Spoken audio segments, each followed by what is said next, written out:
Bulletin तुहाडा स्वागत है। नज़र मारते हैं अज दीआं खास खबरां ते। कुछ दिन पहला एक मोबाइल की दुकान में लुੱਟ का मामला सामने आया, जिथे एक नौजवान मोबाइल लैण लई जांदा है तो मोबाइल फोन चुक के फरार हो जाता है। इसकी सारी वीडियो CCTV कैमरे में रिकॉर्ड हो गई।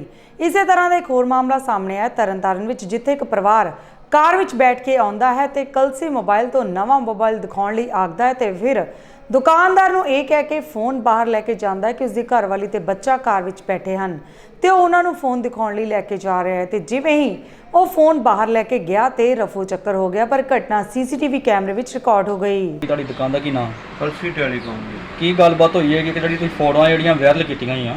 ਇਹ ਸਵੇਰੇ 9:15 ਵਜੇ ਦੁਕਾਨ ਦੇ ਉੱਤੇ ਕਾਰ ਤੇ ਆਏ ਆ ਦੋ ਜਣੇ, ਉਹਦੀ ਵਹੁਟੀ ਤੇ ਇੱਕ ਬੱਚਾ ਵਾ ਨਾਲ, ਤੇ ਵੱਧਦੇ ਮੀਂਹ ਦੇ ਵਿੱਚ ਉਹ ਕਾਰ 'ਚੋਂ ਉਤਰ ਕੇ ਤੇ ਮੇਰੇ ਕੋਲ ਅੰਦਰ ਆਇਆ ਤੇ ਮੈਨੂੰ ਕਹਿਣ ਲੱਗਾ ਹੈ ਬਾਬਾ ਜੀ ਕੋਈ ਮੋਬਾਈਲ ਦਿਖਾਓ ਜਿਹਦੀ ਰੇਂਜ 10,000 ਦੇ ਹੋਵੇ।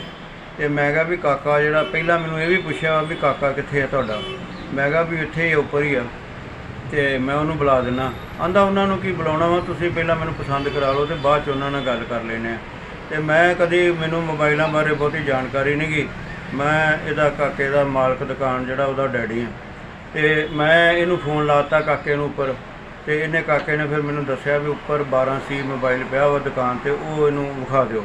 ਮੈਂ ਵਿਖਾਇਆ ਤੇ ਮੈਨੂੰ ਕਹਿੰਦਾ ਹੈ ਮੈਂ ਖੋਲ੍ਹ ਲਵਾਂ। ਮੈਂ ਕਿਹਾ ਵੀ ਨਵਾਂ ਮੋਬਾਈਲ ਜਿਹੜਾ ਉਹ ਖੋਲ੍ਹੀਦਾ ਨਹੀਂਗਾ, ਜੇ ਤੇ ਤੁਹਾਨੂੰ ਪਸੰਦ ਹੈ ਤੇ ਫੇਰ ਖੋਲ੍ਹਣਾ ਵਾ। ਤੇ ਇਹ ਕਹਿੰਦਾ ਨਹੀਂ ਮੇਰਾ ਕਾਕਾ ਵਾਕਫ ਹੈ, ਮੇਰੀ ਉਹਦੇ ਨਾਲ ਗੱਲ ਕਰਾ ਦਿਓ। ਮੈਂ ਫੋਨ ਤੇ ਗੱਲ ਕਰਾਤੀ, ਇਹਨੇ ਕਾਕੇ ਨੇ ਉਹਦਾ ਰੇਟ ਵੀ ਦੱਸ ਦਿੱਤਾ ਤੇ ਕਾਕੇ ਦੇ ਕਹਿਣ ਦੇ ਉੱਤੇ ਉਹ ਮੋਬਾਈਲ ਜਿਹੜਾ ਸੀ ਉਹਨੇ ਆਪ ਹੀ ਖੋਲ੍ਹਿਆ। ਉਹਦੇ ਕੋਲ ਪੂਰੀ ਉਹ ਸੀਲ ਜੀ ਖੁੱਲ੍ਹਦੀ ਨਹੀਂ ਤੇ ਇੱਥੋਂ ਪੇਚਕਸ ਮੈਂ ਦਿੱਤਾ, ਉਹ ਬਲੇਡ ਜਿਹਾ ਉਹਦੇ ਨਾਲ, ਬਲੇਡ ਨਾਲ ਉਹਨੇ ਖੋਲ੍ਹ ਕੇ ਇਹ ਵੇਖਿਆ ਤੇ ਵੇਖ ਵੂਖ ਕੇ ਤੇ ਮੈਨੂੰ ਕਹਿੰਦਾ ਹੈ ਮੇਰੀ ਉਹ ਘਰ ਦੀ ਬੈਠੀ ਆ ਘਰ ਦੇ ਵਿੱਚ ਤੇ ਮੈਂ ਉਹਨੂੰ ਪਸੰਦ ਕਰਵਾ ਲਵਾਂ। ਤੇ ਮੈਂ ਕਿਹਾ ਮੀਂਹ ਵਰਦਾ ਪਿਆ ਯਾਰ, ਅੰਦਰ ਹੀ ਬੁਲਾ ਲਾ ਉਹਨੂੰ ਘਰ ਦੇ ਨੂੰ ਤੇ ਇੱਥੇ ਵਿਖਾ ਦਿੰਦੇ ਆ। ਅਸੀਂ ਨਹੀਂ, ਉਹ ਬੱਚਾ ਬਿਮਾਰ ਹੈ ਸਾਡਾ ਤੇ ਨਾਲੇ ਮੀਂਹ ਪੈਂਦਾ ਪਿਆ ਵਾ। ਤੇ ਮੈਂ ਕਿਹਾ ਕੋਈ ਨਹੀਂ, ਬੱਚੇ ਨੂੰ ਸੱਦ ਲਓ, ਚਾਹ ਚੂਹ ਤੁਹਾਨੂੰ ਪਿਆ ਦਿੰਦੇ ਆ ਤੇ ਵੇਖ ਲਓ। ਨਹੀਂ ਮੈਂ ਇੱਕੋ ਮਿੰਟ 'ਚ ਵਿਖਾ ਕੇ ਤੇ ਆਇਆ ਜੇ। ਇੰਨੀ ਗੱਲ ਹੋਈ ਆ ਤੇ ਉਹ ਕਾਰ ਦੇ ਉੱਤੇ ਦੂਸਰੀ ਬਾਰੀ ਥਾਣੀ ਜਿਹੜੀ ਡਰਾਈਵਰ ਸੀਟ ਹੈ ਉੱਥੇ ਵਿਖਾਉਣ ਗਿਆ ਵਾ, ਤੇ ਵਿਖਾ ਕੇ ਤੇ ਮੇਰੇ ਵਹਿੰਦਿਆਂ ਉਹਨੇ ਕਾਰ ਨੂੰ ਸਟਾਰਟ ਕੀਤਾ ਤੇ ਕਾਰ ਭਜਾ ਕੇ ਤੇ ਉਹ ਲੈ ਗਿਆ। ਫਿਰ ਇਹ ਖਾਣਾ ਖਾਂਦਾ ਪਿਆ ਸੀਗਾ ਉੱਪਰ ਤੇ ਪਾਪਾ ਸ਼ਾਪ ਤੇ ਆਏ ਸੀਗੇ ਤੇ ਉਹਨਾਂ ਨੂੰ ਆ ਕੇ ਇੱਕ ਲੜਕਾ ਆਇਆ ਮਰਦੇ ਮੀਂਹ ਦੇ ਵਿੱਚ ਆਲਟੋ ਕਾਰ ਦੇ ਉੱਪਰ ਆਪਣੀ ਘਰਵਾਲੀ ਤੇ ਛੋਟੇ ਜਿਹੇ ਬੱਚੇ ਨਾਲ ਆ ਕੇ ਕਹਿਣ ਲੱਗਾ ਮੈਂ ਮੋਬਾਈਲ ਚਾਹੀਦਾ ਮੈਨੂੰ ਕੋਈ 10,000 ਦੀ ਰੇਂਜ ਤੱਕ। ਤੇ ਫਾਦਰ ਸਾਹਿਬ ਨੇ ਮੈਨੂੰ ਫੋਨ ਕੀਤਾ ਵੀ ਇਸ ਤਰ੍ਹਾਂ ਮੋਬਾਈਲ ਕਿਹੜਾ ਕੋਈ ਆਇਆ, ਤੇ ਮੈਂ ਦੱਸਿਆ ਉਹਨਾਂ ਨੂੰ ਵੀ ਫਲਾਣਾ ਮੋਬਾਈਲ MI ਦਾ ਆਇਆ ਤੇ ਉਹ ਦਿਖਾ ਦਿਓ ਉਹਨੂੰ। ਤੇ ਉਹ ਕਹਿਣ ਲੱਗਾ ਵੀ ਮੈਂ ਤੁਹਾਨੂੰ ਜਾਣਦਾ ਇਸ ਤਰ੍ਹਾਂ ਜਦ ਕਿ ਜਾਣ ਪਛਾਣ ਕੋਈ ਵੀ ਨਹੀਂ ਸੀ ਉਹਦੇ ਨਾਲ ਕਿਸੇ ਤਰ੍ਹਾਂ ਦੀ ਵੀ। ਉਹਨੇ ਮੋਬਾਈਲ ਖੋਲ੍ਹ ਕੇ ਦੇਖਿਆ ਤੇ ਕਹਿੰਦਾ ਮੈਂ ਆਪਣੀ ਮਿੱਸੀ ਨੂੰ ਮੋਬਾਈਲ ਦਿਖਾਉਣਾ ਚਾਹੁੰਦਾ ਹਾਂ। ਤੇ ਪਾਪਾ ਨੇ ਮਨਾ ਕੀਤਾ ਵੀ ਇਸ ਤਰ੍ਹਾਂ ਉਹਨਾਂ ਨੂੰ ਅੰਦਰ ਲੈ ਆ। ਉਹ ਕਹਿੰਦਾ ਵੀ ਮੈਂ ਇੰਨੀਆਂ ਗੱਲਾਂ ਕਰਦਾ ਇੱਕੋ ਦਮ ਹੀ ਦੁਕਾਨ ਤੋਂ ਬਾਹਰ ਚਲੇ ਗਿਆ। ਉਹ ਕਰਦਾ ਜਾ ਕੇ ਦੁਕਾਨ ਦੇ ਵਿੱਚ ਆਪਣਾ ਗੱਡੀ ਵਿੱਚ ਜਾ ਕੇ ਬੈਠ ਗਿਆ। ਉਹ ਗੱਡੀ ਵਿੱਚ ਬੈਠ ਕੇ ਸਟਾਰਟ ਕੀਤੀ ਤੇ ਨਾਲ ਹੀ ਨਿਕਲ ਗਿਆ। ਤੇ ਉਹ ਮੇਰੇ ਪਾਪਾ ਦਾ ਆਪਰੇਟ ਹੋਇਆ ਆ ਤੇ ਤਾਂ ਕਰਕੇ ਜਲਦੀ ਉਹਦੇ ਪਿੱਛੇ ਜਾ ਨਹੀਂ ਸਕਦੇ ਸੀਗੇ, ਹੌਲੀ ਗਏ। ਜਿੰਨੀ ਦੇਰ ਤੱਕ ਉਹ ਗਏ ਤੇ ਮੋਬਾਈਲ ਲੈ ਕੇ ਨਿਕਲ ਚੁੱਕਾ ਸੀਗਾ। ਪਰ ਇਹ ਸਮਝ ਨਹੀਂ ਲੱਗਦੀ, ਸਵੇਰ ਤੋਂ ਸ਼ਾਮ ਤੱਕ ਇਹੋ ਹੀ ਖਬਰਾਂ ਸੁਣੀ ਦੀਆਂ, ਕਦੀ ਕਿਸੇ ਦਾ ਮੋਬਾਈਲ ਖੋਇਆ ਕਦੀ ਕਿਸੇ ਦਾ ਕੁਛ ਹੋ ਗਿਆ। ਪਰ ਅਜੇ ਤੱਕ ਕੋਈ ਕਨਫਰਮ ਹੀ ਨਹੀਂ ਹੁੰਦਾ ਵੀ ਕਿਸ ਤਰ੍ਹਾਂ ਇਹਨਾਂ ਨੂੰ ਨੱਥ ਕਿੱਦਾਂ ਪਊਗੀ, ਕਿੱਦਾਂ ਪਾਈ ਜਾਊਗੀ ਨੱਥ ਇਹਨਾਂ ਨੂੰ। ਅਸੀਂ ਹੁਣ ਗਏ ਸੀਗੇ ਥਾਣੇ ਜਾ ਕੇ ਕੰਪਲੇਂਟ ਲਿਖਾ ਕੇ ਆਏ ਆ। ਉਹਨਾਂ ਨੇ ਚਲੋ ਬਹੁਤ ਕੋਆਪਰੇਟ ਕੀਤਾ ਸਾਡੇ ਨਾਲ ਵੀ ਟ੍ਰੇਸਿੰਗ ਚਲਵਾ ਦਿੰਦੇ ਆ। ਜਦੋਂ ਟ੍ਰੇਸ ਹੋ ਗਿਆ ਮੋਬਾਈਲ ਤੇ ਤੁਹਾਨੂੰ ਅਸੀਂ ਆਪ ਖੁਦ ਜਾ ਕੇ ਲੈ ਕੇ ਤੁਹਾਨੂੰ ਦੇ ਦਾਂਗੇ ਇਸ ਤਰ੍ਹਾਂ ਮੋਬਾਈਲ। ਇੱਕ ਜੀ ਸਾਨੂੰ ਕੰਪਲੇਂਟ ਨਵਜੋਤ ਸਿੰਘ ਕਲਸੀ ਵੱਲੋਂ ਜਿਹੜੀ ਮਸੂਲ ਹੋਈ ਆ ਵੀ ਇੱਕ ਆਲਟੋ ਗੱਡੀ ਤੇ ਨੌਜਵਾਨ ਆਇਆ, ਉਹਨਾਂ ਕੋਲੋਂ ਮੋਬਾਈਲ ਲਿਆ, ਜਿਸਨੇ ਕਿ ਮੋਬਾਈਲ ਆਪਣੀ ਕਿਹਾ ਵੀ ਮੇਰੀ ਪਤਨੀ ਬੈਠੀ ਆ ਮੈਂ ਉਹਨੂੰ ਵਿਖਾਣਾ ਚਾਹੁੰਦਾ। ਤੇ ਉਹ ਜਦੋਂ ਵਿਖਾਣ ਲਈ ਲੈ ਕੇ ਗਿਆ ਪਰ ਵਾਪਸ ਨਹੀਂ ਲੈ ਕੇ ਆਇਆ। ਉਸ ਤੋਂ ਬਾਅਦ ਉਹਨਾਂ ਸਾਨੂੰ ਇੱਕ ਕੰਪਲੇਂਟ ਦਿੱਤੀ ਆ ਜਿਹਦੇ ਅਸੀਂ ਆਪਣੀ ਟੀਮ ਭੇਜੀ ਆ। ਅਸੀਂ CCTV ਕੈਮਰੇ ਦੇਖ ਰਹੇ ਹਾਂ, ਜੋ ਵੀ ਇਹਦੇ ਚਾਹੀਦਾ ਬਣਦੀ ਕਾਰਵਾਈ ਕੀਤੀ ਜਾਏਗੀ। ਜ਼ਿਲ੍ਹਾ ਤਰਨਤਾਰਨ ਦੇ ਅਧੀਨ ਪੈਂਦੇ ਪਿੰਡ ਘਰਿਆਲਾ ਵਿਖੇ ਬੀਤੀ ਦੇਰ ਰਾਤ ਹੋਈ ਭਾਰੀ ਬਾਰਿਸ਼ ਕਾਰਨ ਗਰੀਬ ਪਰਿਵਾਰ ਦਾ ਕਮਰਾ ਡਿੱਗ ਗਿਆ ਤੇ ਪੀੜਿਤ ਪਰਿਵਾਰ ਦੀ ਮੁਖੀਆ ਸੁਖੋ ਕੌਰ ਨੇ ਦੱਸਿਆ ਕਿ ਆਪਣੀ ਲੜਕੀ ਦੇ ਨਾਲ ਕਮਰੇ ਵਿੱਚ ਲੰਮੇ ਪਏ ਸਨ ਤਾਂ ਅਚਾਨਕ ਕਮਰੇ ਦੀ ਛੱਤ ਤੋਂ ਮਿੱਟੀ ਡਿੱਗਣੀ ਸ਼ੁਰੂ ਹੋ ਗਈ ਤਾਂ ਅਸੀਂ ਭੱਜ ਕੇ ਕਮਰੇ ਵਿੱਚੋਂ ਬਾਹਰ ਨਿਕਲਣ ਲੱਗੇ, ਜਦ ਤੱਕ ਸਾਰਾ ਕਮਰਾ ਡਿੱਗ ਪਿਆ। ਇਸ ਦੌਰਾਨ ਉਸਦੀ ਲੜਕੀ ਸੋਨੂ ਨੇ ਦੱਸਿਆ ਕਿ ਗਾਰਡਰ ਦੇ ਥੱਲੇ ਆ ਗਈ, ਜਿਸ ਤੋਂ ਬਾਅਦ ਅਸੀਂ ਰੋਲਾ ਪਾਇਆ ਤੇ ਆਂਢ ਗੁਆਂਢ ਦੇ ਲੋਕਾਂ ਵੱਲੋਂ ਇਕੱਠੇ ਹੋਏ ਤੇ ਉਸਦੀ ਲੜਕੀ ਨੂੰ ਉਹਨਾਂ ਨੇ ਮਲਬੇ ਥੱਲਿਓਂ ਬਾਹਰ ਕੱਢਿਆ। ਭੈਣ ਤੁਹਾਡਾ ਸੁੱਖੋ ਕਿਹੜਾ ਪਿੰਡ ਜੀ? ਘਰਿਆਲਾ। ਤੇ ਆ ਜਿਹੜਾ ਕੋਠਾ ਡਿੱਗਾ ਕਿਵੇਂ ਡਿੱਗਾ ਜੀ? ਇਹ ਸਰ ਜੀ ਨੀਂਦ ਨਾਲ ਪਾਣੀ ਪੈ ਗਿਆ ਤੇ ਸਲਾਬ ਚੜ ਗਈ ਤੇ ਕੋਠਾ ਡਿੱਗ ਗਿਆ। ਇੱਕੋ ਹੀ ਕੋਠਾ ਸੀ ਮੇਰੇ ਕੋਲ। ਇਹ ਰਾਤੀ ਬਾਰਿਸ਼ ਕਾਰਨ ਡਿੱਗਾ? ਹਾਂਜੀ, ਬਾਰਿਸ਼ ਨਾਲ ਡਿੱਗਿਆ ਤੇ ਕੁੜੀ ਮੇਰੀ ਉਹ ਥੱਲੇ ਆ ਗਈ ਤੇ ਛੋਟਾ ਜਿਹਾ ਮੇਰਾ ਪੁੱਤਰ ਉਹ ਵੀ ਥੱਲੇ ਆ ਚੱਲੇ ਸੀ। ਸੱਟਾਂ ਵੀ ਲੱਗੀਆਂ? ਸੱਟਾਂ ਲੱਗੀਆਂ, ਕੁੜੀ ਨੂੰ ਵਾਹਵਾ ਲੱਗੀ ਸੱਟਾਂ ਤੇ ਮੇਰਾ ਇਹ ਮੋਢੇ ਦਾ ਮਾਸ ਪਾੜ ਗਿਆ। ਤੇ ਤੁਸੀਂ ਅੰਦਰ ਹੀ ਉਸ ਟਾਈਮ ਤੇ? ਹਾਂਜੀ। ਤੇ ਕਿੰਨਾ ਕੁ ਸਮਾਨ ਟੁੱਟਾ ਸਾਰਾ? ਹੁਣ ਸਮਾਨ ਵਿੱਚ TV ਵੀ ਟੁੱਟ ਗਿਆ, ਕੁਰਸੇ 2-3 ਟੁੱਟ ਗਿਆ, ਪੱਖੇ ਜਿਹੇ ਹੈਗੇ ਸੀ ਵਿੱਚ ਉਹ ਵੀ ਟੁੱਟ ਗਏ। ਇਹ ਬੈੱਡ ਮੰਜਾ ਜਿਹੜਾ ਉਹ ਵੀ? ਹਾਂਜੀ, ਇੱਕ ਬੈੱਡ ਟੁੱਟ ਗਿਆ ਤੇ ਇੱਕ ਹੀ ਨਿਕਲਿਆ ਮਸਾ ਹੀ, ਇੱਕ ਵਿੱਚੇ ਟੁੱਟ ਗਿਆ। ਹੁਣ ਕੀ ਮੰਗ ਕੀ ਕਰਦੇ? ਮੰਗ ਇਹ ਕਰ ਵੀ ਸਾਡੀ, ਮੈਂ ਗਰੀਬ ਹੈਗੀ ਹਾਂ, ਮੇਰੀ ਥੋੜੀ ਸਹਾਇਤਾ ਕਰ। ਇਹ ਕੱਚਾ ਹੀ ਕੋਠਾ ਸ਼ੁਰੂ ਤੋਂ ਹੀ? ਹਾਂਜੀ, ਕੱਚਾ ਸੀ। ਸੋਨੂੰ ਜਾਂ ਕੀ ਗੱਲ ਹੋਈ, ਕਿਸ ਤਰ੍ਹਾਂ ਲੱਗੀ ਸੱਟ ਜੀ? ਭਾਜੀ ਇਹ ਨਾ ਬਾਰਿਸ਼ ਹੁੰਦੀ ਸੀ ਨਾ, ਧੁੰਦ ਦੀ ਵਜ੍ਹਾ ਨਾਲ ਨਾ ਕਮਰਾ ਡਿੱਗ ਗਿਆ ਸੀਗਾ। ਤੋ ਅੰਦਰ ਅਸੀਂ ਸੁੱਤੇ ਹੋਏ ਹਾਂ, ਜੋ ਵੀ ਬਾਹਰ ਦੇ ਛੱਤ ਹੈਗੇ ਸੀ ਤੋ ਮੇਰੇ ਉੱਪਰ ਡਿੱਗ ਗਿਆ, ਸੱਟ ਲੱਗ ਗਈ। ਅੰਦਰ ਲੰਮੇ ਪਏ ਸੀ ਤੁਸੀਂ? ਹਾਂਜੀ ਤੇ ਅੱਗੇ ਵੀ ਤੁਸੀਂ ਸਾਰੇ ਜੀ ਇੱਥੇ ਪੈਂਦੇ ਜੀ? ਹਾਂਜੀ, ਸਾਡਾ ਇੱਕ ਹੀ ਕਮਰਾ ਹੈ ਕੱਚਾ। ਕਿੰਨੇ ਜਾਣੇ ਅੰਦਰ ਪੈਂਦੇ ਸੀ ਲੰਮੇ? ਅਸੀਂ 3 ਜਣੇ। ਇਹ ਰਾਤੀ ਡਿੱਗਾ ਜਦੋਂ ਬਾਰਿਸ਼ ਆਈ? ਹਾਂਜੀ। ਤੇ ਇਹ ਪੱਕਾ ਨਹੀਂ ਸੀ ਕੋਠਾ? ਨਹੀਂ ਜੀ, ਕੱਚਾ ਹੈ। ਤੇ ਕਿੰਨੀ ਸੱਟ ਕਿੰਨੀ ਕੁ ਲੱਗੀ ਤੁਹਾਡੇ? ਸੱਟ ਦੋਨੋਂ ਲੱਤਾਂ ਤੇ ਲੱਗੀ ਹੋਈ ਹੈ, ਪੈਰ ਤੇ ਵੀ ਲੱਗੀ ਹੋਈ ਹੈ। ਤੇ ਹੁਣ ਕੀ ਮੰਗ ਕੀ ਕਰਦੇ ਜੀ? ਇਹੀ ਮੰਗ ਕਰਦੇ ਹਾਂ ਵੀ ਕਮਰਾ ਇੱਕ ਮਤਲਬ ਪੈ ਜਾਵੇ, ਕੱਚਾ ਹੀ ਆ, ਮਤਲਬ ਸਾਡੇ ਕੋਲ ਹੋਰ ਤਾਂ ਹੈਗਾ ਨਹੀਂ, ਹੁਣ ਉਹ ਵੀ ਨਹੀਂ ਹੈਗਾ, ਵੀ ਉਵੇਂ ਹੀ ਹੋ ਗਏ ਆ ਬਿਨਾਂ ਕਮਰੇ ਦੇ। ਮੋਬਾਈਲ ਨੰਬਰ ਕਿੰਨਾ ਤੁਹਾਡੇ? 8198032722। ਵੀਰ ਤੇਰਾ? ਮੇਰਾ ਨਾਮ ਯਾਦਵਿੰਦਰ ਲਾਡੀ। ਤੇ ਕੀ ਗੱਲ ਹੋਈ ਆ, ਤੁਹਾਡੇ ਗੁਆਂਢ 'ਚ ਹੀ ਆ ਰਹਿੰਦੇ ਜਿਹੜੇ ਵਿਅਕਤੀ? ਰਾਤੀ ਵੀਰ ਤਕਰੀਬਨ ਮੈਂ ਕਿਹਾ 10 ਕੁ ਦਾ ਟਾਈਮ ਹੋਣਾ, ਮੈਂ ਬਾਹਰ ਖਲੋਤਾ ਸੀ, ਇੱਕਦਮ ਆਵਾਜ਼ ਆਈ ਤੋਂ ਭੱਜ ਗਿਆ, ਤੋਂ ਕੋਠਾ ਨਾਲ ਸਾਰਾ ਡਿੱਗ ਗਿਆ। ਤੇ ਇੱਕ ਕੁੜੀ ਥੱਲੇ ਸੀ ਤੇ ਇੱਕ ਭੈਣ ਸੀ ਥੱਲੇ, ਉਹਨਾਂ ਨੂੰ ਇੱਟਾਂ ਉੱਟਾਂ ਕੱਢ ਕੇ ਥੱਲੋਂ ਤੇ ਕੱਢਿਆ। ਬਾਕੀ ਸੱਟ ਕੁੜੀ ਦੀ ਲੱਗੀ ਹੋਈ ਹੈ।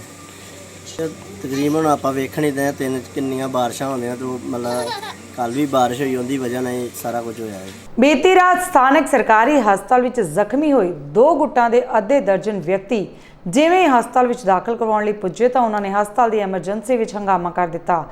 ਇੱਥੇ ਸਮਾਨ ਦੀ ਭੰਨਤੋੜ ਵੀ ਕੀਤੀ ਗਈ ਤੇ ਇੱਥੇ ਤੈਨਾਤ ਡਾਕਟਰਾਂ ਦੀ ਵੀ ਭੰਨਤੋੜ ਕੀਤੀ ਗਈ। ਬਿੰਨਾ ਅਸੀਂ ਰਹਿੰਦੇ ਵੋਟਾਂ ਸਾਡੀ ਬੂਝ ਮਾਰਦੀ ਹੈ ਗਿਆ ਤੇ ਰਹਿੰਦੇ ਅਸੀਂ ਮੱਥਾ ਟੇਕਣ ਗਏ ਸੀ ਪੀਰਾਂ ਤੇ ਓੜਕੀ, ਉੱਥੇ ਮੱਥਾ ਟੇਕਣ ਗਏ ਸੀ। ਜਾਂਦੇ ਵਾਰ ਤੇ ਸਹੀ ਸਲਾਮਤ ਗਏ, ਸਾਨੂੰ ਕੁਛ ਨਹੀਂ ਆਖਿਆ। ਤੇ ਜਦੋਂ ਆਉਂਦੇ ਵਾਰ ਅਸੀਂ ਘਰੇ ਆਏ ਨਾ, ਉਦੋਂ ਰਾਹ 'ਚ ਬੰਦੇ ਖੜੇ ਸੀ ਆ 50 ਘਰ ਤੋਂ ਘੱਟ ਸਾਡੇ ਤੇ ਅਸੀਂ ਗਏ ਸੀ ਪੀਰਾਂ ਦੇ ਮੱਥਾ ਟੇਕਣ, ਤੇ ਜਾਂਦੇ ਵਾਰ ਤਾਂ ਸਾਨੂੰ ਕੁਛ ਨਹੀਂ ਆਖਿਆ ਉਹਨਾਂ ਨੇ।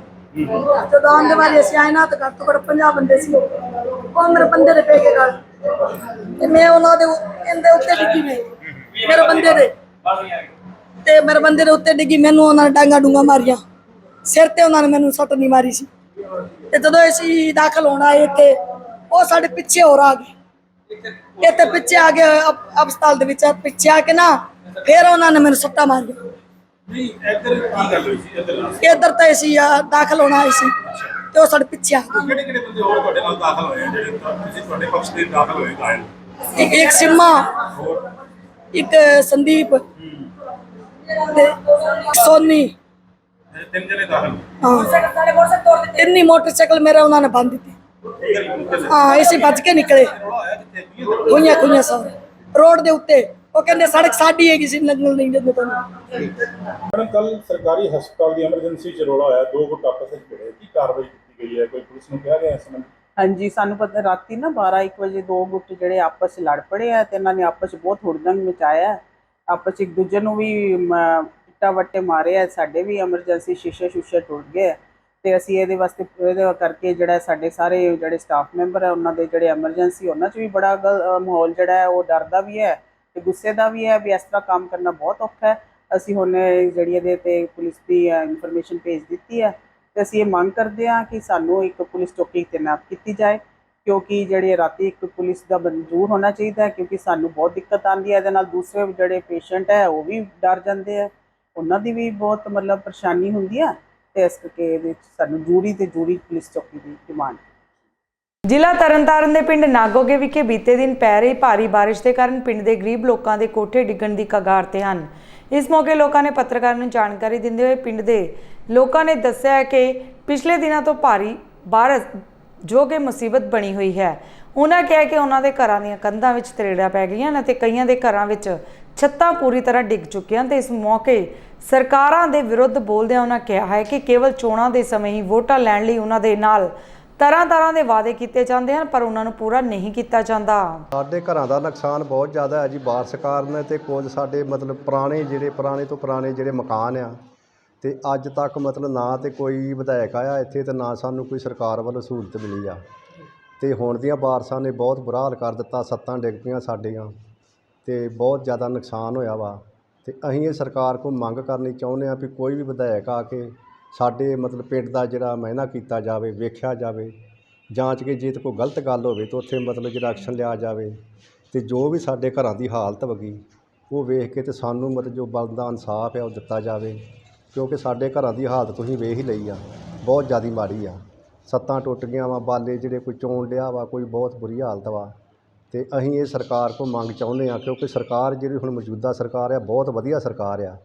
ਤੇ ਅਸੀਂ ਚਾਹੁੰਦੇ ਹਾਂ ਵੀ ਸਾਡੀ ਵੀ ਕੋਈ ਸੁਣਵਾਈ ਕੀਤੀ ਜਾਵੇ ਤੇ ਸਾਨੂੰ ਜਿਹੜਾ ਬਣਦਾ ਹੱਕ ਵਾ ਸਾਨੂੰ ਮਿਲਦਾ ਜਾਵੇ। ਜਿਸ ਤਰ੍ਹਾਂ ਤੁਸੀਂ ਮੌਜੂਦਾ ਸਰਕਾਰ ਦੀ ਗੱਲ ਕੀਤੀ ਆ, ਹੁਣ ਤੱਕ ਕਿਸੇ ਵੱਲੋਂ ਪ੍ਰਸ਼ਾਸਨ ਵੱਲੋਂ ਆ ਕੇ ਮੌਕਾ ਦੇਖਿਆ ਨਹੀਂ ਜੀ, ਹੁਣ ਤੱਕ ਅਜੇ ਤੱਕ ਕੋਈ ਨਹੀਂ ਸਾਡੇ ਕੋਲ ਆਇਆ। ਤੇ ਅਸੀਂ ਤੇ ਇਹੋ ਹੀ ਚਾਹੁੰਦੇ ਹਾਂ ਵੀ ਜਿਹੜੀ ਸਰਕਾਰ ਆ ਮਤਲਬ ਆ ਕੇ ਤੇ ਸਾਡੀ ਹਾਲਤ ਵੇਖ ਕੇ ਤੇ ਸਾਨੂੰ ਜਿਹੜਾ ਬਣਦਾ ਵਾ ਹੱਕ ਉਹ ਸਾਡਾ ਦਿੱਤਾ ਜਾਵੇ, ਕਿਉਂਕਿ ਬਹੁਤ ਜ਼ਿਆਦਾ ਪਰੇਸ਼ਾਨੀ, ਇੱਕ ਬਾਰਿਸ਼ ਨੇ ਪਰੇਸ਼ਾਨੀ ਕੀਤੀ ਆ ਤੇ ਇੱਕ ਸਾਡੇ ਕੋਠੇ ਜਿਹੜੇ ਚੋਰ ਆ, ਛੱਤਾਂ ਡਿੱਗ ਰਹੀਆਂ ਵਾ, ਪੁਰਾਣੇ ਮਕਾਨ ਵਾ। ਸਾਨੂੰ ਅੱਜ ਤੱਕ ਮੇਰੀ 50 ਸਾਲ ਉਮਰ ਹੋ ਗਈ ਆ, ਅੱਜ ਤੱਕ ਸਾਨੂੰ ਕਿਸੇ ਨੇ ਮਤਲਬ ਆਣ ਕੇ ਨਹੀਂ ਕੋਠੇ ਦਾ ਦਿੱਤਾ ਵੀ ਤੁਹਾਡੇ ਮਕਾਨ ਬਣਨਗੇ ਜਾਂ ਛੱਤਾਂ ਬਦਲੀਆਂ ਜਾਣਗੀਆਂ। ਤੇ ਵੈਸੇ ਕਾਗਜ਼ਾਂ ਦੇ ਵਿੱਚ ਤਾਂ ਬੜਾ ਕੁਝ ਹੋ ਚੁੱਕਾ ਵਾ, ਤੇ ਪਰ ਅੱਜ ਤੱਕ ਅਸੀਂ ਇਹ ਸਰਕਾਰ ਨੂੰ ਇੱਕ ਬੇਨਤੀ ਵੀ ਕਰਦੇ ਹਾਂ ਤੇ ਇੱਕ ਚੇਤਾਵਨੀ ਵੀ ਦਿੰਦੇ ਹਾਂ ਵੀ ਅੱਜ ਤੱਕ ਸਾਡੀ ਕਿਸੇ ਨੇ ਇਹ ਸਾਰ ਨਹੀਂ ਲਈ। ਤੇ ਅਸੀਂ ਇਹ ਚਾਹੁੰਦੇ ਹਾਂ ਵੀ ਜਿਹੜੀਆਂ ਸਰਕਾਰਾਂ ਸੁੱਤੀਆਂ ਉਹ ਜਾਗਣ ਤੇ ਜਿਹੜੀ ਗਰੀਬ ਜਨਤਾ ਵਾ ਉਹਨਾਂ ਵੱਲ ਥੋੜ੍ਹਾ ਬੜਾ ਧਿਆਨ ਦਿੱਤਾ ਜਾਵੇ। ਤੇ ਅਸੀਂ ਬਹੁਤ ਬਹੁਤ ਇਹਨਾਂ ਦੇ ਧੰਨਵਾਦ ਹਾਂ ਜੀ। ਹਾਂਜੀ, ਘਰਾਂ ਦਾ ਨੁਕਸਾਨ ਇਸ ਤਰ੍ਹਾਂ ਹੋਇਆ ਵਾ ਵੀ ਜਿਹੜੇ ਲਗਾਤਾਰ ਮੀਂਹ ਪੈ ਰਹੇ ਆ ਨਾ, ਉਹਨਾਂ ਨੇ ਬਹੁਤ ਨੁਕਸਾਨ ਕੀਤਾ। ਬਹੁਤ ਘਰਾਂ ਦਾ ਹੀ ਨੁਕਸਾਨ ਹੋਇਆ, ਇੱਕ ਦਾ ਨਹੀਂ ਹੋਇਆ। ਬੜੇ ਹੀ ਜ਼ਿਆਦਾ ਨੁਕਸਾਨ ਹੋਇਆ ਵਾ ਵੀ ਛੱਤਾਂ ਲੋਕਾਂ ਦੀਆਂ ਡਿੱਗ ਪਈਆਂ, ਕਈਆਂ ਦੇ ਬਾਲੇ ਡਿੱਗ ਪਏ ਆ, ਕਈਆਂ ਦੇ ਚੋਵੇ ਪੈਣ ਡਏ, ਕੰਧਾਂ ਪਾਟ ਗਈਆਂ ਵਾ ਜੀ। ਹਾਂਜੀ, ਬਹੁਤ ਜ਼ਿਆਦਾ ਨੁਕਸਾਨ ਹੋਇਆ ਵਾ। ਹੁਣ ਤੱਕ ਮਾਤੇ ਕਿਸੇ ਵੱਲੋਂ ਜਾਇਜ਼ਾ ਲਿਆ ਗਿਆ ਤੁਹਾਡਾ ਆ ਕੇ?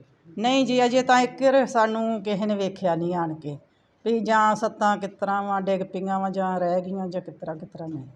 ਭਗਵੰਤ ਮਾਨ ਕੋਲ ਕੀ ਮੰਗ ਕਰਨਾ ਚਾਹੁੰਦੇ ਮੌਕੇ ਤੇ? ਹਾਂਜੀ, ਅਸੀਂ ਨਵੀਂ ਸਰਕਾਰ ਕੋਲੋਂ ਇਹੋ ਮੰਗ ਕਰਦੇ ਹਾਂ ਵੀ ਸਾਡੇ ਘਰਾਂ ਨੂੰ ਕਮਰੇ ਲੈਂਟਰ ਵਾਲੇ ਪਾ ਕੇ ਦਿੱਤੇ ਜਾਣ। ਬਟਾਲਾ ਪੁਲਿਸ ਨੂੰ ਉਸ ਵੇਲੇ ਵੱਡੀ ਸਫਲਤਾ ਮਿਲੀ ਜਦੋਂ ਕਈ ਕੇਸਾਂ ਵਿੱਚ ਲੜਿੰਦੇ 22 ਸਾਲਾਂ ਤੋਂ ਨੌਜਵਾਨਾਂ ਨੂੰ ਬਟਾਲਾ ਪੁਲਿਸ ਨੇ ਨਜਾਇਜ਼ 5 ਪਿਸਟਲ ਅਤੇ 6 ਜਿੰਦਾ ਕਾਰਤੂਸਾਂ ਸਮੇਤ ਕਾਬੂ ਕੀਤਾ। ਪ੍ਰੈਸ ਵਾਰਤਾ ਦੌਰਾਨ ਐਸਪੀ ਗੁਰਪ੍ਰੀਤ ਗਿੱਲ ਨੇ ਦੱਸਿਆ ਹੈ ਕਿ ਇਨਵੈਸਟੀਗੇਸ਼ਨ ਬਟਾਲਾ ਦੀ ਨਿਗਰਾਨੀ ਹੇਠ DSP D Batala incharge CIA staff Batala ਮੁੱਖ ਅਫਸਰ ਥਾਣਾ ਕਾਦੀਆਂ ਦੀਆਂ ਵੱਖ-ਵੱਖ ਟੀਮਾਂ ਬਣਾ ਕੇ ਸਮਾਜ ਵਿਰੋਧੀ ਅੰਸਰਾਂ ਖਿਲਾਫ ਚਲਾਏ ਗਏ ਆਪਰੇਸ਼ਨ ਵਿੱਚ ਉਸ ਸਮੇਂ ਭਾਰੀ ਕਾਮਯਾਬੀ ਮਿਲੀ, ਜਦੋਂ 2 ਵਿਅਕਤੀਆਂ ਨੂੰ ਨਾਕੇਬੰਦੀ ਦੌਰਾਨ ਗ੍ਰਿਫਤਾਰ ਕਰਕੇ ਉਹਨਾਂ ਦੇ ਕਬਜ਼ੇ ਵਿੱਚੋਂ ਨਜਾਇਜ਼ ਅਸਲੇ ਦੀ ਭਾਰੀ ਖੇਪ ਬਰਾਮਦ ਕੀਤੀ ਗਈ।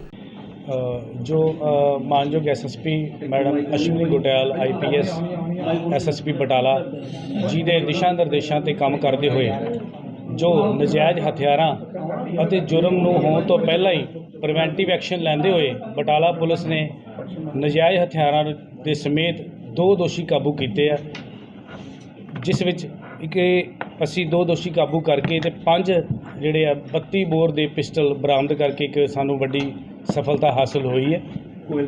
इस विच मिति 24/7/2023 नूं साडे CIA स्टाफ बटाला अते नाल SHO कादियां पास इनफॉर्मेशन सी। उस इनफॉर्मेशन के आधार के उत्ते रंगण नंगल के नेड़े अमो नंगल के उपर नाकाबंदी की हुई सी, जिस विच 2 दोषियों नूं जिहड़ा वो काबू किया गया।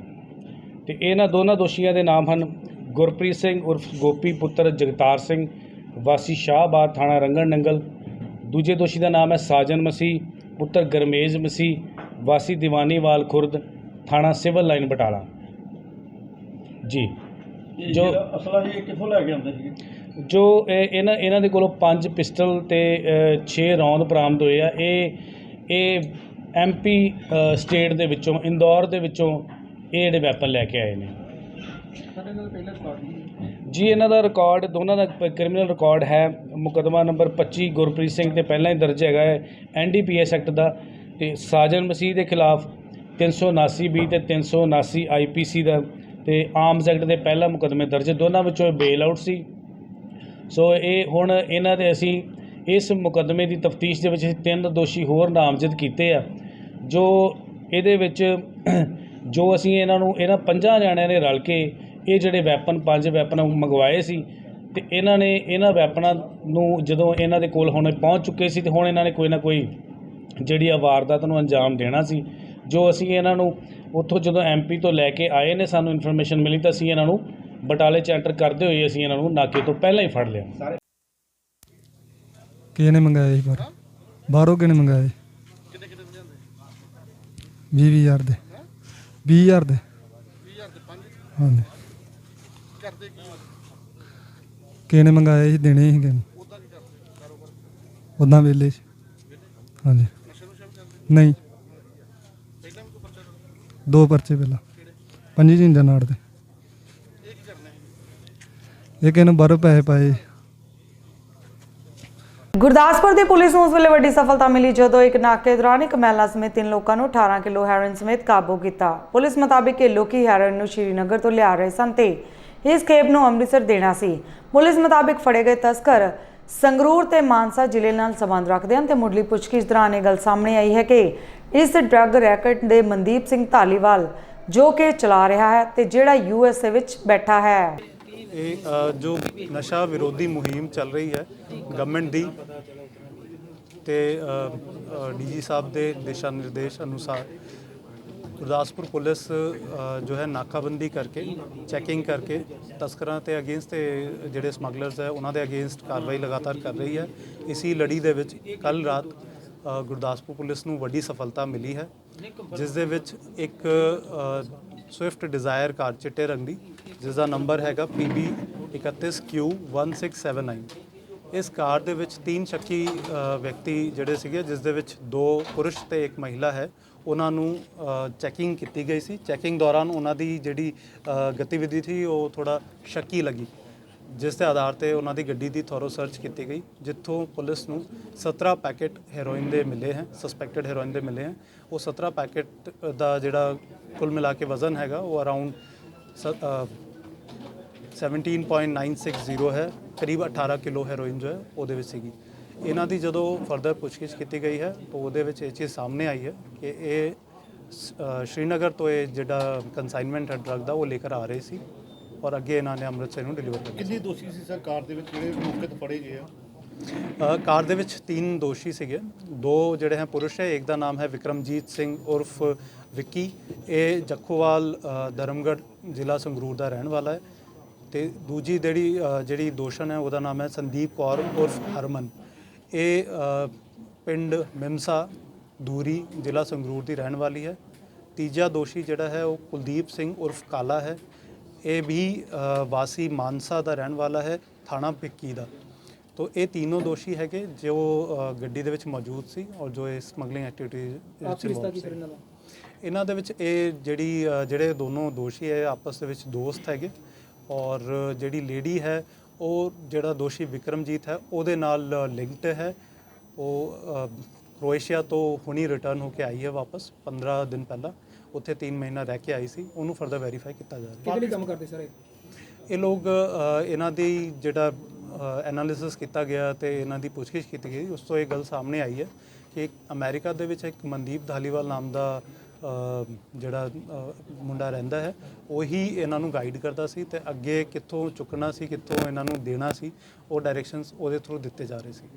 ਅੱਜ ਅੰਮ੍ਰਿਤਸਰ ਵਿੱਚ ਇਨਕਮ ਟੈਕਸ ਦੇ ਵਕੀਲਾਂ ਨੇ ਅੰਮ੍ਰਿਤਸਰ ਬਾਰ ਐਸੋਸੀਏਸ਼ਨ ਦੇ ਸਹਿਯੋਗ ਨਾਲ ਅਦਾਲਤ ਦੇ ਗੇਟ ਦੇ ਬਾਹਰ ਧਰਨਾ ਪ੍ਰਦਰਸ਼ਨ ਕੀਤਾ। ਦਰਅਸਲ ਇਹ ਸਾਰਾ ਰੋਸ ਪ੍ਰਦਰਸ਼ਨ ਇਨਕਮ ਟੈਕਸ ਕਮਿਸ਼ਨ ਦੇ ਨਵੇਂ ਮੁਖੀ ਅਖਤਰ ਦੇ ਖਿਲਾਫ ਹੈ। ਦਰਅਸਲ ਨਵੀਂ ਬਣੀ ਕਮਿਸ਼ਨਰ ਨੇ ਵਿਭਾਗ ਦੇ ਅੰਦਰ 65 ਸਾਲ ਪੁਰਾਣੇ ਬਣੇ ਵਕੀਲਾਂ ਨੂੰ ਇੱਕ ਕਮਰੇ ਵਿੱਚ ਬੰਦ ਕਰ ਦਿੱਤਾ ਤੇ ਵਕੀਲਾਂ ਨੂੰ ਬਾਹਰ ਦਾ ਰਾਸਤਾ ਵੀ ਦਿੱਤਾ ਤੇ ਇਸ ਰੋਸ ਵਿੱਚ ਅੱਜ ਰੋਸ ਪ੍ਰਦਰਸ਼ਨ ਕੀਤਾ ਗਿਆ। ਪ੍ਰੋਟੈਸਟ ਦੇ ਵਿੱਚ ਈਵਨ ਸਾਰੀਆਂ ਐਸੋਸੀਏਸ਼ਨ ਦੇ ਕਈਆਂ ਦੇ ਪ੍ਰੈਜ਼ੀਡੈਂਟ ਸੈਕਟਰੀ ਉਹ ਸਾਰਿਆਂ ਨੇ ਸਾਡੇ ਨਾਲ ਇੱਥੇ ਆ ਕੇ ਸਪੋਰਟ ਕੀਤੀ ਹੈ। ਜਿਹੜੀਆਂ ਇਸ ਤੋਂ ਇਲਾਵਾ ਬਾਰ ਐਸੋਸੀਏਸ਼ਨ ਹੈ ਤਰਨਤਾਰਨ ਦੀ, ਅਜਨਾਲੇ ਦੀ, ਜਲੰਧਰ ਦੀ, ਜਿੰਨੀਆਂ ਵੀ ਬਾਰ ਐਸੋਸੀਏਸ਼ਨ ਉਹਨਾਂ ਸਾਰਿਆਂ ਦਾ ਰੈਜ਼ੋਲੂਸ਼ਨ ਪਾਸ ਕਰਕੇ ਸਾਡੀ ਸਪੋਰਟ ਕੀਤੀ ਹੈ ਤੇ ਨਾਲ ਉਹਨਾਂ ਨੇ ਕਿਹਾ ਕਿ ਇਨ ਫਿਊਚਰ ਵੀ ਜਦੋਂ ਵੀ ਤੁਹਾਨੂੰ ਕੋਈ ਜ਼ਰੂਰਤ ਹੋਏਗੀ ਅਸੀਂ ਤੁਹਾਡੇ ਨਾਲ ਖੜੇ ਹੋਵਾਂਗੇ। ਤਾਂ ਲੇਕਿਨ ਸਾਡੇ ਇੱਕੋ ਹੀ ਹੈਗੀ ਹੈ ਕਿ ਅਸੀਂ ਇਹ ਕਮਰਾ ਵਾਪਸ ਲੈਣਾ ਹੈ, ਹਰ ਹਾਲਤ 'ਤੇ ਵਾਪਸ ਲੈਣਾ ਹੈ, ਜਿਹੜਾ ਕਿ ਸਾਡੇ ਕੋਲ 65 ਸਾਲ ਤੋਂ ਸੀਗਾ। ਮੇਰੀ ਹੁਣੇ ਯੂਨੀਅਨ ਲਾਅ ਮਿਨਿਸਟਰ ਜੀ ਦਾ ਉੱਥੋਂ ਫੋਨ ਵੀ ਆਇਆ ਸੀ, ਉਹਨਾਂ ਨਾਲ ਵੀ ਗੱਲ ਹੋਈ ਹੈ। ਉਹਨਾਂ ਨੇ ਵੀ ਕਿਹਾ ਕਿ ਜਦੋਂ ਮੈਂ ਉਹਨਾਂ ਨੂੰ ਪਹਿਲਾਂ ਹੀ ਕਿਹਾ ਸੀਗਾ, ਉਹਨਾਂ ਨੇ ਫੋਨ ਆਲਰੇਡੀ ਕੀਤਾ ਹੋਇਆ ਸੀਗਾ ਪ੍ਰੈਜ਼ੀਡੈਂਟ CBDT ਚੇਅਰਮੈਨ ਨੂੰ।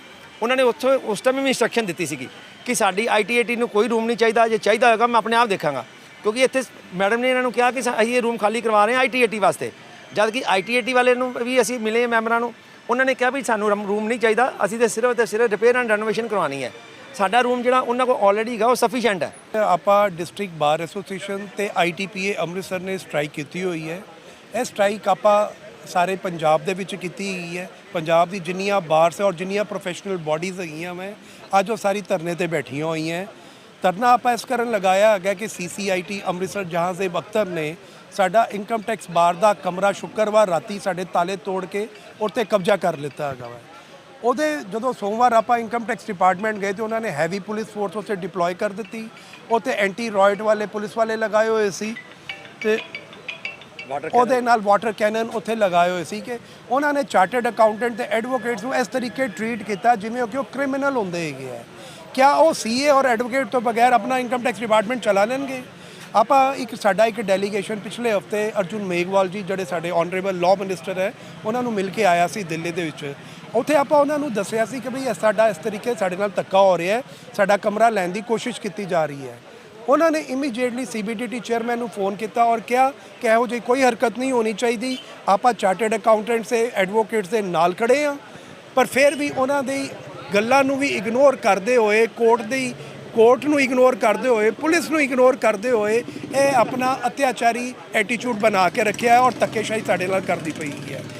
ਮੈਟਰ ਕੋਰਟ ਦੇ ਵਿੱਚ ਸਬ ਜੁਡਿਸ ਹੈਗਾ ਸੀ। ਜਦੋਂ ਮੈਟਰ ਕੋਰਟ ਦੇ ਵਿੱਚ ਸਬ ਜੁਡਿਸ ਹੈਗਾ ਤੁਸੀਂ ਕਮਰੇ ਦਾ ਕਬਜ਼ਾ ਕਿਵੇਂ ਲੈ ਸਕਦੇ ਹੋ?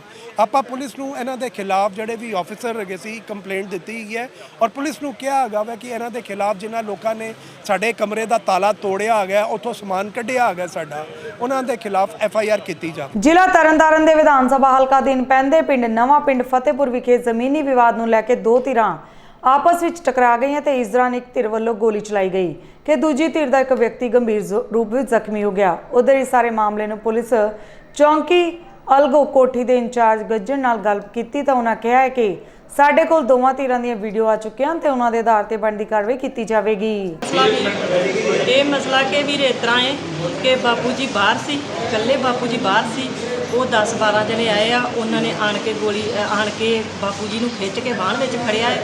ਮੈਂ ਬਾਹਰ ਨਿਕਲੀ ਅਚਾਨਕ ਹੀ ਤੇ ਬਾਪੂ ਜੀ ਨੂੰ ਮੈਂ ਜਾ ਕੇ ਛਡਾਉਣ ਲੱਗੇ। ਉਹਨਾਂ ਨੇ ਹਮਲਾ ਮੇਰੇ ਤੇ ਵੀ ਕੀਤਾ, ਉਹਨਾਂ ਨੇ ਵਾਈ ਫਾਇਰ ਵੀ ਕੱਢਿਆ। ਮੁੜ ਕੇ ਬੱਚਿਆਂ ਨੇ ਰੌਲਾ ਪਾਤਾ ਹੈ ਕਿ ਮੁੜ ਕੇ ਵੀਰ ਘਰੋਂ ਰਫਲ ਲੈ ਕੇ ਆਇਆ। ਵੀਰ ਨੇ ਇੱਕ ਵਾਈ ਫਾਇਰ ਕੀਤਾ ਹੈ। ਮੁੜ ਕੇ ਉਹਨਾਂ ਨੇ ਸਾਡੀ ਰਫਲ ਖੋਹ ਕੇ ਤੇ ਸਾਡੀ ਰਫਲ ਦੇ ਨਾਲ ਹੀ ਫਾਇਰ ਚਲਾਏ ਆ ਤੇ ਚਲਾ ਕੇ ਤੇ ਵੀਰ ਮੁੜ ਕੇ ਉਹ ਤੋੜ ਭੰਨ ਦਿੱਤੀ ਹੈ ਕਿ ਛੋਟੇ ਵੀਰ ਨੂੰ ਮੁੜ ਕੇ ਕੁੱਟਮਾਰ ਬਹੁਤ ਕੀਤੀ ਆ। ਕਾਪੇ ਸੀ, ਗੰਡਾਸੀਆਂ ਸੀ ਤੇ ਬੱਚੀਆਂ ਸੀ। ਕਿੰਨੇ ਕੁ ਬੰਦੇ ਸੀ ਜੀ 10-12। ਕੀ ਮੰਗ ਕਰਦੇ ਸੀ? ਕੀ ਮੰਗ ਕਰਦੇ ਸੀ ਕਿ ਪੈਰੀਆਂ ਹੀ ਧੱਕੇ ਨਾ ਪਾਉਣੀ ਤੁਹਾਡੀ ਕਿਸੇ ਕਿ ਮੇਰੇ ਘਰ ਵਾਲਾ ਵੀ ਕਰੇ ਨਹੀਂ ਗਏਗਾ ਤੇ ਵੀਰ ਇਸ ਤਰ੍ਹਾਂ ਧੱਕਾ ਕਿਸ ਤਰ੍ਹਾਂ ਕਰ ਸਕਦੇ ਮੇਰੇ ਬੱਚਿਆਂ ਦੇ ਨਾਲ? ਛੋਟੇ ਮੇਰੇ ਬੱਚੇ ਆ, ਮੈਂ ਇਕੱਲੀ ਆ ਘਰੇ। ਜਿਹੜੀ ਪਹਿਲੀ ਆ ਉਹ ਤੁਹਾਡੇ ਨਾਂ ਤੇ ਹੈ ਜੀ? ਮੇਰੇ ਘਰ ਵਾਲੇ ਦੇ ਨਾਂ ਤੇ ਆ। ਭਾਈ ਪੈਲੀ ਸਾਨੂੰ ਕੋਰਟ ਵੱਲੋਂ ਮਿਲੀ ਸੀ, ਉਹਦਾ ਕਾਰਨ ਪਿਆ ਅਸੀਂ ਆਪਦੀ ਪੈਲੀ 'ਚ ਗਏ ਹਾਂ ਤੇ ਉਹਨਾਂ ਸਾਡੀ ਪੈਲੀ ਜਾਣ ਕੇ ਗੋਲੀਆਂ ਚਲਾਤੀਆਂ। ਕਿੰਨੇ ਚਲਾਈਆਂ ਗੋਲੀ? ਰਵੇਸ਼ ਸੋਨੇ। ਕੀ ਲੱਗਦੇ ਤੁਹਾਡੇ? ਉਹ ਚਾਚੇ ਦੇ ਪੁੱਤ ਭਰਾ। ਤੇ ਕਿੰਨੀ ਜ਼ਮੀਨ ਕਿੰਨੀ ਜਿਹਦਾ ਝਗੜਾ? 5 ਕਨਾਲਾਂ ਹਮਨੀ ਮਰਲੇ। ਅੱਛਾ, ਤੇ ਉਹ ਹੁਣ ਇਹ ਗੋਲੀਆਂ ਹੀ ਲੱਗੀਆਂ ਤੁਹਾਡੇ ਜਿਹੜੀਆਂ ਸੱਟਾਂ ਲੱਗੀਆਂ? ਆ ਮੋਢੇ ਤੇ 2 ਤੇ ਇੱਕ ਮੂੰਹ ਤੇ ਆ ਦਾਤਰ ਮਾਰੇ ਕੁੜੀ ਨੇ। ਉਹ ਦਾਤਰ ਮਾਰ ਕੇ ਤੇ ਆ ਸਾਰੇ ਵੱਢਿਆ। ਆ ਵੀਡੀਓ ਦੇ ਵਿੱਚ ਸ਼ਰੇਆਮ ਚਲਾਉਂਦੇ ਆ ਗੋਲੀਆਂ, ਇਹ ਕੌਣ ਹੈ ਜੀ? ਇਹ ਰਵੇਸ਼ੋਂ ਆ ਸਾਡਾ ਭਰਾ, ਚਾਚੇ ਦਾ ਮੁੰਡਾ। ਕਿ ਦਰਖਾਸਤ ਦਿੱਤੀ ਹੈ ਇਸ ਬੰਦੇ? ਹਾਂ ਜੀ, ਹਾਂ ਨਹੀਂ, ਇਹਦੀ ਨਹੀਂ ਕੋਈ ਦਰਖਾਸਤ ਦਿੱਤੀ ਹੈ।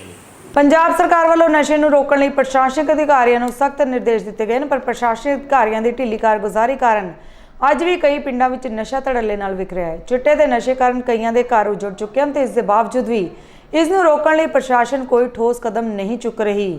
ਇਸੇ ਤਰ੍ਹਾਂ ਇੱਕ ਮਾਮਲਾ ਦੀਨਾਨਗਰ ਦੇ ਥਾਣਾ ਅਧੀਨ ਪੈਂਦੇ ਪਿੰਡ ਰਾਮਨਗਰ ਵਿੱਚ ਸਾਹਮਣੇ ਆਇਆ, ਜਿੱਥੇ ਪਿੰਡ ਵਾਸੀਆਂ ਦਾ ਆਰੋਪ ਹੈ ਕਿ ਨਸ਼ੇ ਦੇ ਸੌਦਾਗਰਾਂ ਵੱਲੋਂ ਪਿੰਡ ਵਿੱਚ ਸ਼ਰੇਆਮ ਚਿੱਟਾ ਵੇਖਿਆ ਜਾ ਰਿਹਾ ਤੇ ਪਰ ਪੁਲਿਸ ਅਤੇ ਜ਼ਿਲ੍ਹਾ ਪ੍ਰਦਰਸ਼ਨ ਇਸ ਗੱਲ ਵਿੱਚ ਕੋਈ ਧਿਆਨ ਨਹੀਂ ਦੇ ਰਿਹਾ। ਜੀ, ਮੇਰਾ ਨਾਮ ਦਲਜੀਤ ਕੌਰ, ਮੈਂ ਆਮ ਆਦਮੀ ਪਾਰਟੀ ਦੀ ਵਰਕਰ ਹਾਂ। ਮੈਂ ਆਪਣੀ ਸਰਕਾਰ ਅੱਗੇ ਇਹੋ ਬੇਨਤੀ ਕਰਨਾ ਚਾਹੁੰਦੀ ਕਿ ਮੇਰੇ ਪਿੰਡ ਵਿੱਚ ਸ਼ਰੇਆਮ ਚਿੱਟਾ ਵੇਖ ਰਿਹਾ ਔਰ ਛੋਟੇ ਬੱਚਿਆਂ ਨੂੰ ਉਹ ਕਹਿੰਦਾ ਕਿ ਮੈਂ ਚਿੱਟਾ ਲਾਉਂਗਾ। ਘਰੇ ਜਾ ਕੇ ਵੀ 3-4 ਵਾਰੀ ਕਹਿ ਕੇ ਆਏ, ਦੀਆਂ ਵੀਡੀਓ ਪ੍ਰੂਫ ਵੀ ਦਿੱਤੇ ਗਏ, SHO ਸਾਹਿਬ ਨੂੰ ਵੀ ਦਿੱਤੇ ਆ। ਅਜੇ ਤੱਕ ਉਹਦੇ ਤੇ ਕੋਈ ਕਾਰਵਾਈ ਨਹੀਂ ਹੋਈ। ਉਲਟਾ ਕਿ ਹਰ ਬੰਦੇ ਨੂੰ ਇਹ ਧਮਕੀ ਦੇ ਰਿਹਾ ਆ ਸਿੱਧਾ ਸਰੇਆਮ ਚਿੱਟਾ ਵੇਚ ਰਿਹਾ।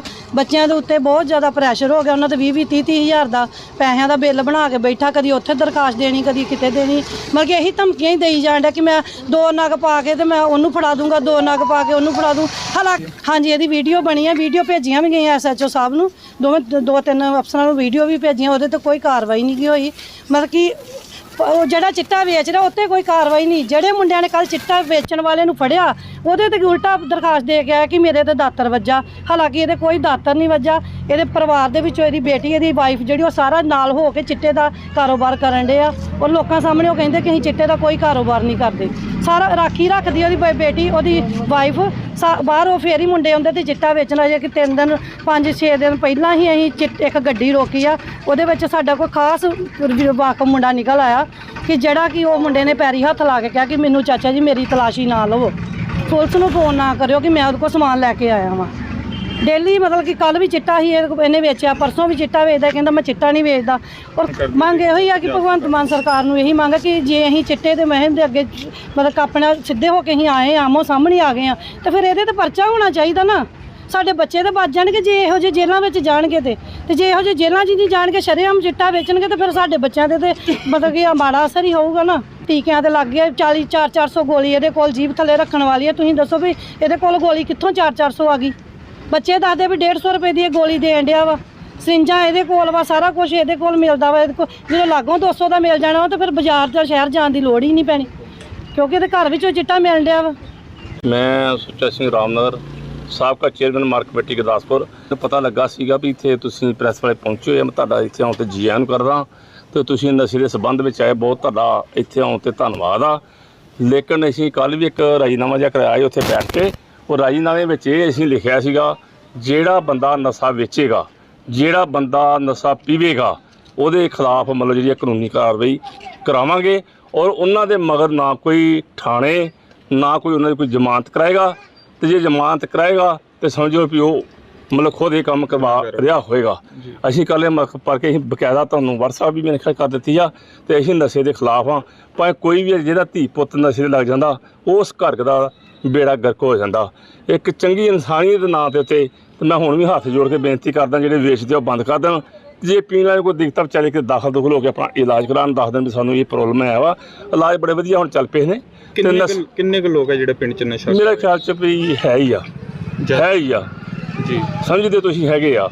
ਸਤਲੁਜ ਦਰਿਆ ਵਿੱਚ ਹੜ੍ਹ ਆਉਣ ਕਾਰਨ ਫਾਜ਼ਿਲਕਾ ਦੇ ਸਰਹੱਦੀ ਪਿੰਡ ਤੇਜਾ ਰੋਹਿਲੇ ਸੈਂਕੜੇ ਏਕੜ ਫਸਲ ਤਬਾਹ ਹੋ ਗਈ ਤੇ ਇਸ ਤੋਂ ਇਲਾਵਾ 1 ਦਰਜਨ ਤੋਂ ਵੱਧ ਘਰਾਂ ਵਿੱਚ ਹੜ੍ਹ ਦਾ ਪਾਣੀ ਵੜ ਗਿਆ।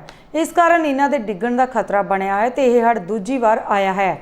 ਅਤੇ ਇਸ ਦੌਰਾਨ ਕਈ ਕਿਸਾਨਾਂ ਨੇ ਕੁਝ ਦਿਨ ਪਹਿਲਾਂ ਆਏ ਹੜ੍ਹ ਕਾਰਨ ਆਪਣੀ ਫਸਲ ਬਰਬਾਦ ਹੋਣ ਤੋਂ ਬਾਅਦ ਦੁਬਾਰਾ ਝੋਨੇ ਦੀ ਲਵਾਈ ਕੀਤੀ ਸੀ, ਜਿਸ ਕਾਰਨ ਦੂਜੀ ਵਾਰ ਹੜ੍ਹ ਨੇ ਉਹਨਾਂ ਦੀਆਂ ਫਸਲਾਂ ਬਰਬਾਦ ਕਰ ਦਿੱਤੀਆਂ। ਉਹ ਬਰਬਾਦ ਹੋ ਚੁੱਕੀ ਹੈ। ਤਕਰੀਬਨ ਜੋ ਕਿ ਮੂੰਗੀ ਸੀ ਉਹ ਵੀ 100 ਕਿੱਲੇ ਦੇ ਲਗਭਗ ਸੀ, ਉਹ ਵੀ ਬਰਬਾਦ ਹੋ ਚੁੱਕੀ ਹੈ। ਤੇ ਸਾਨੂੰ ਸਰਕਾਰ ਕੋਲ ਹੈਲਪ ਦੀ ਲੋੜ ਹੈ। ਸਾਨੂੰ ਜੋ ਕੱਚੀ ਪੱਕੀ ਸਾਡੀ ਜ਼ਮੀਨ 2007 ਦੀ ਹੈ, ਉਹਨਾਂ ਦੀ ਉਹ ਪੱਕੀ ਜ਼ਮੀਨ ਕੀਤੀ ਜਾਵੇ, ਨਵੇਂ ਮਾਜਵਾ ਵੀ ਸਾਨੂੰ ਦਿੱਤਾ ਜਾਵੇ। ਤੇ ਹੋਰ ਇਹ ਪਾਣੀ ਦਾ ਤਕਰੀਬਨ ਵੇਖੋ ਚਾਰੇ ਤਰਫ ਪਾਣੀ ਹੈ, ਤੇ ਸਰਕਾਰ ਕੋ ਸਾਡੀ ਇਹ ਮੰਗ ਹੈ ਕਿ ਸਾਡੀ ਪੂਰੀ ਹੈਲਪ ਕੀਤੀ ਜਾਵੇ। ਪਰ ਹਾਂ, ਰਸਤੇ ਜੋ ਬਲੌਕ ਹੋ ਚੁੱਕੇ ਹੈ, ਸਾਨੂੰ ਆਉਣ ਜਾਣ ਦੀ ਬਹੁਤ ਹੀ ਸਮੱਸਿਆ ਹੈਗੀ ਹੈ। ਇਹ ਟਰੈਕਟਰ ਦੇ ਲਈ ਵੀ ਅਸੀਂ ਮਤਲਬ ਟਰੈਕਟਰ ਵੀ ਜਾਣਾ ਔਖਾ ਹੀ ਹੈ, ਤਕਰੀਬਨ ਲਗਭਗ ਖਤਰਾ, ਪੂਰਾ ਖਤਰਾ ਬਣਿਆ ਹੋਇਆ ਹੈ। ਜੋ ਸੜਕਾਂ ਦੇ ਲਗਭਗ 3-4 ਫੁੱਟ ਉੱਪਰੋਂ ਪਾਣੀ ਜਾ ਰਿਹਾ ਹੈ, ਗੁਜ਼ਰ ਕੇ ਜਾ ਰਿਹਾ ਹੈ, ਤੇ ਪੈਦਲ ਵੀ ਬੰਦਾ ਟਰੈਵਲ ਨਹੀਂ ਕਰ ਸਕਦਾ।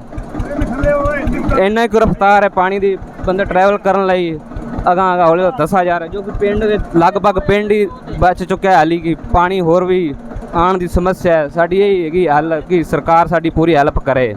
ਸਾਰੇ ਕਿਸਾਨ ਗਰੀਬੀ ਰੇਖਾ 'ਚ ਹੈਗੇ ਨੇ। ਮਕਾਨਾਂ ਲਗਭਗ ਜੋ ਬਾਰਿਸ਼ ਪਈ ਹੈ, ਰਾਤ ਤਕਰੀਬਨ 4 ਘੰਟੇ ਲਗਾਤਾਰ ਬਾਰਿਸ਼ ਚੱਲੀ ਹੈ, ਤੇ ਮਕਾਨ ਜੋ ਕਿ ਕੱਚੇ ਮਕਾਨ ਸੀ ਉਹ ਸਾਰੇ ਢਹਿ ਚੁੱਕੇ ਨੇ। ਸਾਨੂੰ ਸਰਕਾਰ ਤੋਂ ਇਹੀ ਮੰਗ ਹੈ ਕਿ ਜਿਹੜੇ ਮਕਾਨ ਢਹਿ ਚੁੱਕੇ ਨੇ, ਜਾਂ ਤਾਂ ਉਹਦਾ ਕੋਈ ਮੁਆਵਜ਼ਾ ਵਗੈਰਾ ਸਾਨੂੰ ਦਿੱਤਾ ਜਾਵੇ, ਜਾਂ ਪੱਕਾ ਮਕਾਨ ਬਣਾ ਕੇ ਦਿੱਤਾ ਜਾਵੇ ਸਾਨੂੰ। ਨੁਕਸਾਨ ਹੋ ਗਿਆ।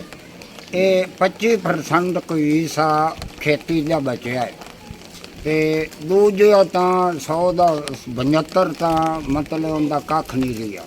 ਝੋਨਾ, ਮੂੰਗੀ, ਕੋਈ ਨਰਮਾ ਵੀ ਆ, ਤੇ ਉਹ ਵੀ ਪੱਠੇ ਚਾਰੇ ਵੀ ਖਤਮ ਹੋ ਗਏ। मतलब 950 किला तो है तेजर वेले का, 850 का लगभग चाकर वेले का। बहुत ही नुकसान सादा, तूड़ियाँ लुढ़ गईयां, पट्ठे सारे गल गए, पट्ठे नहीं है च पशुओं का चारा।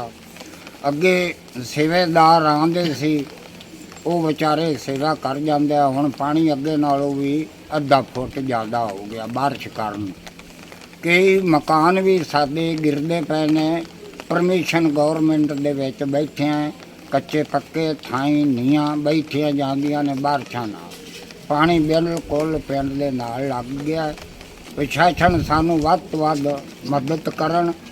साडी किहड़ी 2000 कच्ची पैली हो गई है, वो सानू कच्ची दा मुआवजा भी दिता जाए ते पक्की दा भी दिता जाए, किहड़ी गुरदौरी है वो भी दिता जाए। दे वध तो वध साडी 100 किला भी नहीं बची, 70 को किला बची।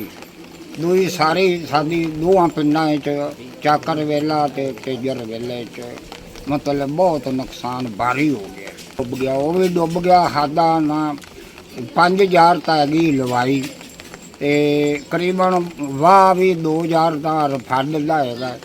बेचारे मेहनतियां ने वो भी डुब गया दोबारा। बहुत मूंगी भी किसी की लुढ़ गई, नरमा भी लुढ़ गया। ਦੋਸਤੋ ਇਹ ਸਨ ਸਾਡੀਆਂ ਅੱਜ ਦੀਆਂ ਖਾਸ ਖਬਰਾਂ। ਨਵੀਆਂ ਤੇ ਤਾਜ਼ਾ ਖਬਰਾਂ ਦੇ ਨਾਲ ਤੁਹਾਡੇ ਸਾਹਮਣੇ ਫਿਰ ਤੋਂ ਰੂਬਰੂ ਹੋਵਾਂਗੇ। ਤਦ ਤੱਕ ਲਈ ਮੈਨੂੰ ਯਾਨੀ ਕਿ ਤੇਜਿੰਦਰ ਕੌਰ ਨੂੰ ਦਿਓ ਇਜਾਜ਼ਤ। ਰੱਬ ਰਾਖਾ।